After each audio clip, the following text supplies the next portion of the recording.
Hello everyone, welcome back to our channel Guide Hub. In this video, we will be learning how to turn off auto download on Fiverr. To turn off auto download on Fiverr, tap open your application. Make sure that you are logged in either through the official website fiverr.com or the application. Then tap on the more option located on the bottom right. Now tap on settings. Here tap on media.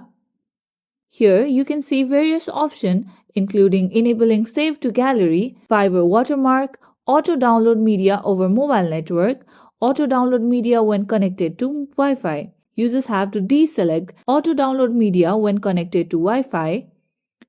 You can also deselect save to gallery option.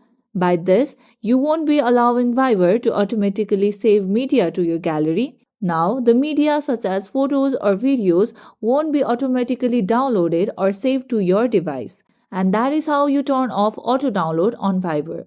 You can turn on auto download on Fiverr whenever you want.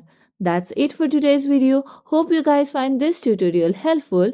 If yes, don't forget to like and subscribe to the channel. Press the bell icon so you never miss out to our videos. Goodbye till then.